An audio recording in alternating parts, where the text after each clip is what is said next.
I don't know. It's gonna be crazy. It should be crazy. You know, Crawford and Canelo. I'm pretty sure. Shakur and Tank. Yeah, that would be dope. That would be dope. But Terence Crawford recently shared his thoughts on the undercard for his fight against Canelo Alvarez, saying it would be exciting if Shakur Stevenson and Gervonta Tank Davis were part of it. However, not everyone shares Crawford's enthusiasm for the fight, as former world champion Juan Manuel Marquez had expressed strong reservations about a potential fight between Canelo and Crawford. He believes that while Crawford is undoubtedly a skilled fighter, the weight disparity could be a significant issue. Marquez pointed to Crawford's recent move up in weight, specifically his bout against Israil Madrimov, where he appeared noticeably slower and lacked his usual punching power. According to him, the jump in divisions has already shown its effects, and facing a physically dominant fighter like Canelo would only magnify those disadvantages. I don't like the fight because Terence Crawford is a good fighter, but in the sport of boxing, it has divisions. You know what I mean? You know? Right, weight classes. You know what? Right? Yeah, weight classes for a reason. Weight classes for and Terence Crawford is a good fighter in super lightweight, welterweight, super welterweight, but I think more. I remember when Terence Crawford fought with Madrimov. Yes. He looks slow. He looks with no power. Building on his concerns, Marquez further emphasized that the weight jump would be too much for Crawford to handle. Moving up 2 more divisions to face Canelo would be an uphill battle, making it a physically grueling test rather than a competitive matchup.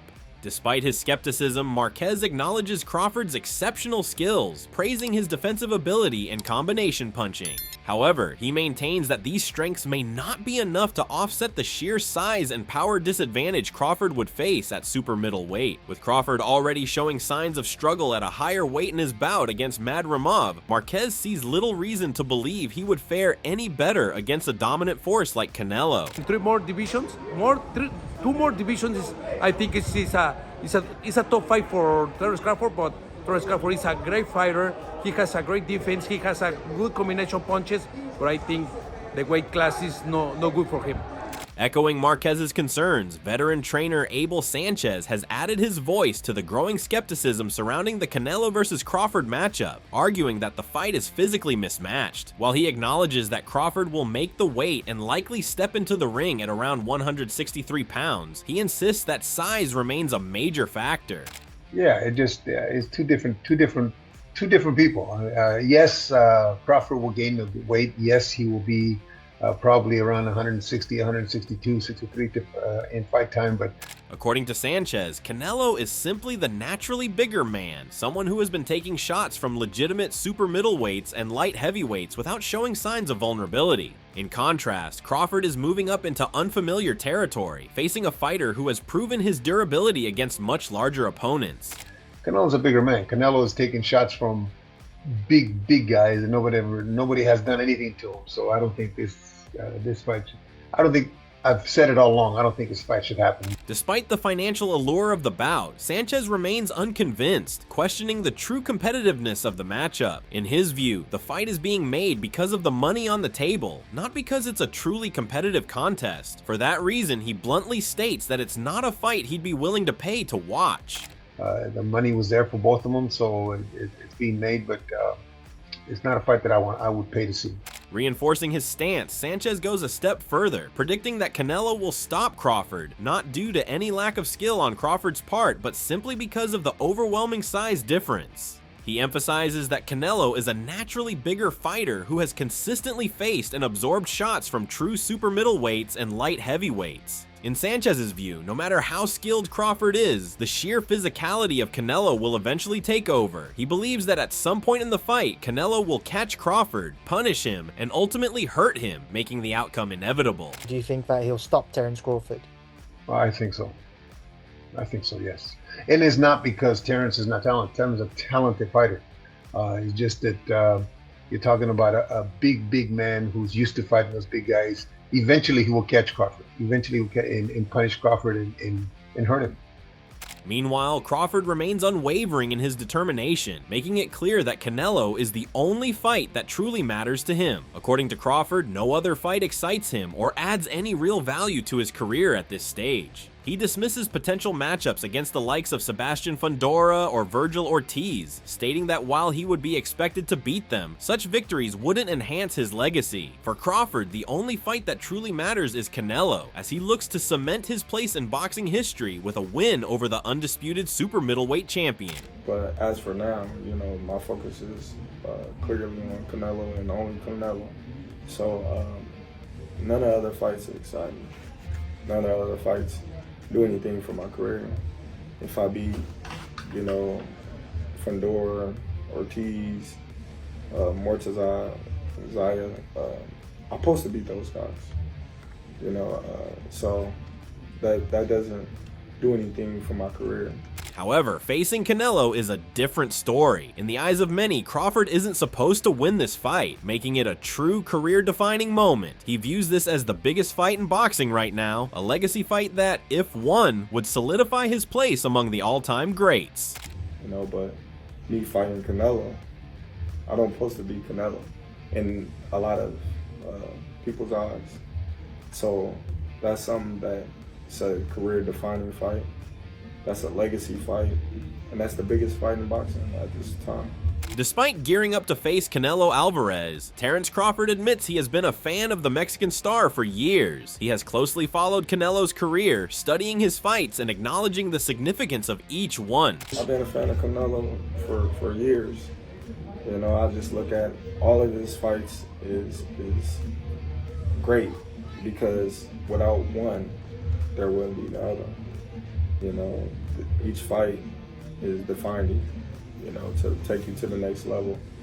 Each champion is a challenge to take you to the next level. So, having long admired Canelo's journey, Crawford acknowledges the challenges that have shaped the Mexican star into boxing's premier figure. He refuses to dismiss any of Canelo's past opponents, recognizing that each challenge helped elevate him to his current position. For Crawford, this upcoming fight isn't just about winning, it's about testing himself against a fighter whose career has been built on consistently rising to the next level. You know, I'm not gonna dismiss no fighter that he ever fought, because all of them has placed him in a position that he in right now, and that's the face of boxing. Shifting his focus to the event itself, Terence Crawford shared his excitement about the undercard for his highly anticipated showdown with Canelo Alvarez, predicting that fight night will be nothing short of electrifying. While details of the undercard are yet to be finalized, Crawford expressed interest in seeing Shakur Stevenson and Gervonta Davis featured on the card. He believes their presence would add another layer of excitement to an already massive event, potentially making it one of the biggest nights in boxing history. I don't know, it's gonna be crazy. It should be crazy. You know, Crawford and Canelo, I'm pretty sure. Shakur and Tank? Yeah, that would be dope. That would be dope, but you know, I think that's the day the sports world stops, right? Yeah. If we get a super card of that caliber. Further elaborating on the undercard, he floated the idea of Gervonta Tank Davis being part of the lineup, admitting it would be an exciting addition. However, Crawford questioned whether Tank would agree to fight on his undercard, suggesting that Davis's ego might get in the way. He believes Tank sees himself as the main attraction and wouldn't be willing to take a back seat to anyone. Despite that uncertainty, Crawford remains confident that the event will have a stacked undercard, setting the stage for an unforgettable night of boxing. If Tank was not so cocky to be on a Terence Crawford undercard, that would be dope. But I don't see Tank taking a backseat to no fighter, because he'll think it's the Tank show. So I don't know, but it should be a good undercard. However, not everyone agrees with Crawford's take, as boxing commentator Fannin pushed back on Crawford's comments about the undercard for his fight against Canelo Alvarez, making it clear that Crawford isn't in a position to dictate such details. He pointed out that this isn't Crawford's event, but Canelo's, with Crawford playing the B-side in the promotion.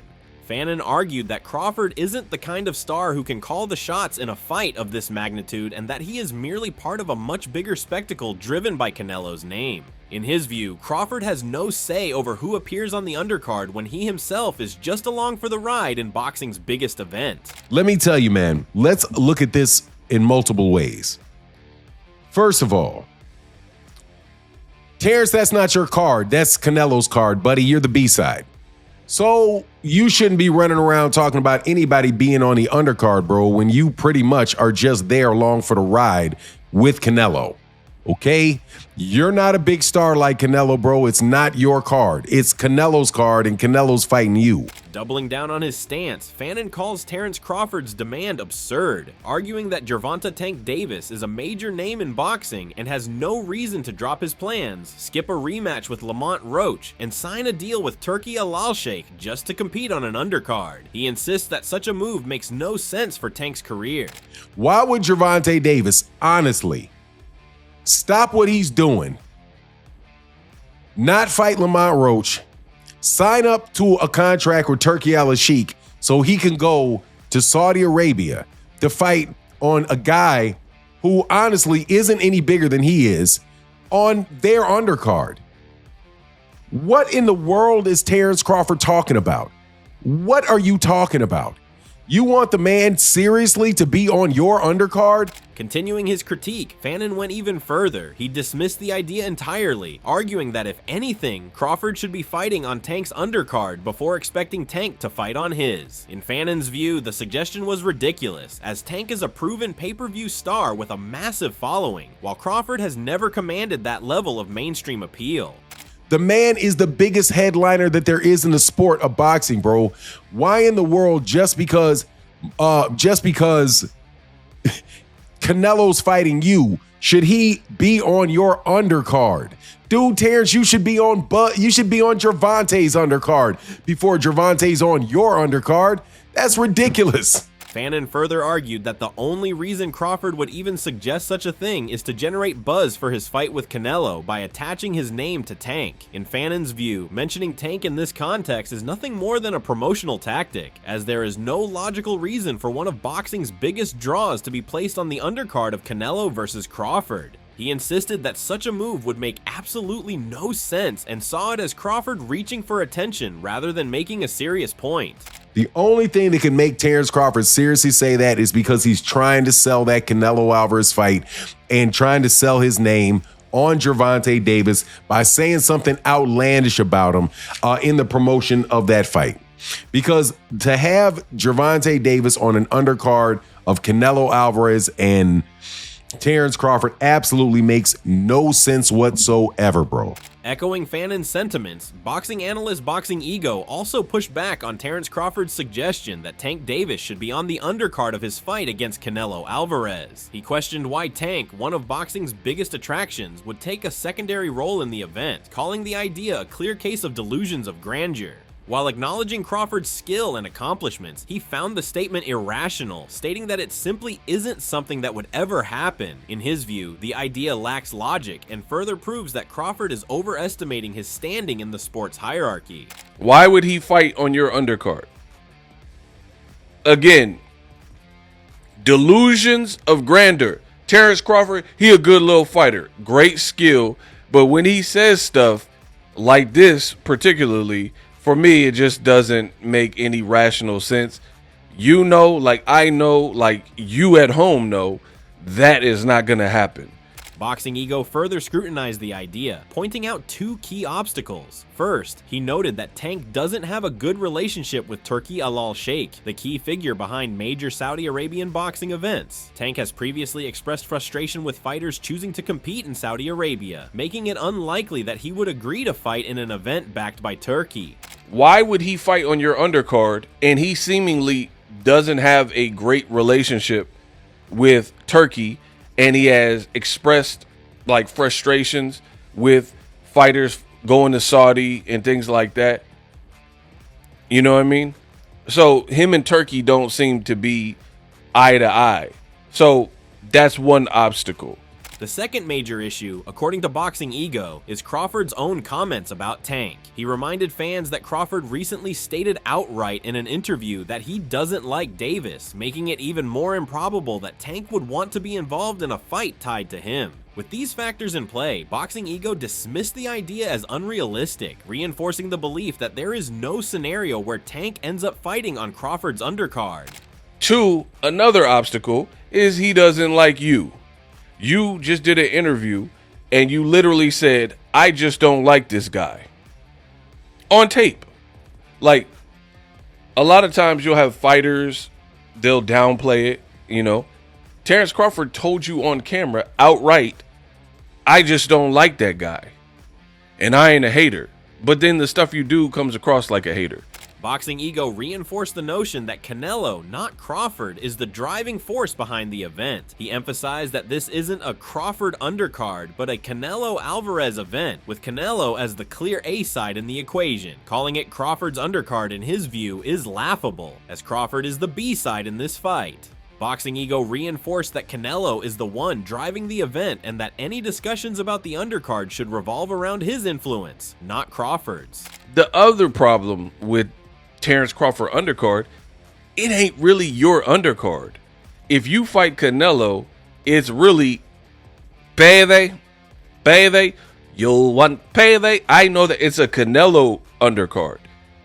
Canelo is very well, and I am positive about this, the A side in that equation. So to even call it your undercard specifically when you're the B side is laughable. While discussions about promotional hierarchy continue, Terence Crawford has made it clear that his sole focus in the coming months will be preparing for Canelo Alvarez. He emphasized that his entire training camp will revolve around getting his body right, adjusting to the weight, and building the necessary strength to compete at super middleweight. Crawford is fully committed to the challenge ahead, dedicating himself entirely to the process of preparation, conditioning, and fine-tuning his skills for what he sees as the biggest fight of his career. Just training. That's it. Just training. I know. Just focus on one fighter. Just training. You know, getting my body right, getting used to the weight, getting used to, you know, size, getting stronger. Just training. Despite the size disadvantage and the doubts surrounding his move up in weight, Terence Crawford has no hesitation in predicting the outcome of his fight against Canelo Alvarez. Fully committed to his training and preparation, Crawford remains confident that when the night comes, he will emerge victorious. He made it clear that in his mind, there's only one possible result, leaving no doubt about his belief in his own greatness. A victory in Terence Crawford's favor. Come on, man. I'm the best. While Crawford remains steadfast in his belief that he will triumph, former champion Mikey Garcia weighed in on the fight, admitting that he isn't particularly excited about the matchup. According to Garcia, the fight is happening for one simple reason, and that is money. With a massive financial incentive on the table, both fighters have every reason to take it. He believes Crawford is chasing the biggest payday of his career, while Canelo sees it as a low-risk, high-reward opportunity. Even in the unlikely event that Canelo loses, Garcia argues, he won't take any real damage, just a record-setting payday. I'm not very excited for it either, but I think they do it because so much money that's being poured out there, and Crawford obviously also would like to take that fight because he's gonna make the biggest paycheck ever. Canelo will see it like a fight that he's not gonna get hurt. Even if he were to lose that fight, he's not getting hurt. Yeah. But he is gonna collect 80, 100 million or whatever he's gonna collect. It's a lot of money. Garcia's skepticism extends beyond the Crawford fight, as he also questions whether Canelo Alvarez will ever face a true threat like David Benavidez, arguing that Canelo has been strategically selecting low-risk fights while still securing massive paydays. According to Garcia, Canelo's approach has been about maximizing earnings without taking unnecessary risks, and his new 4-fight deal with Turki Al-Sheikh, worth around $400 million, only reinforces that pattern. With full control over his opponent's selection, Garcia believes Canelo will continue to avoid high-risk challenges like Benavidez, opting instead for fights that guarantee big money with minimal danger. Maybe he might do something like that, but I doubt it. Look at his last few fights. He's taken fights that have very low risk, but he's still making 40, 50, 60 million dollars or whatever he makes, you know. And now that he did this 4-fight deal, I think with Turkey, I'm not sure, but I heard it's like a $400 million, something like that. Come on, and he gets to pick the opponents. You know, he's not gonna pick anything dangerous. As fight night approaches, the debate rages on about whether Terence Crawford can handle the challenge of Canelo Alvarez. While many doubt his chances, Crawford remains confident in his abilities. Meanwhile, his comments about Gervonta Davis fighting on the undercard have only added to the controversy, with critics dismissing the idea as unrealistic. Drop your thoughts in the comments below. If you enjoyed the video, don't forget to like, share, and subscribe for more fight updates. Hit that notification bell so you never miss out on the latest boxing news. Thanks for watching, and we'll catch you in the next one.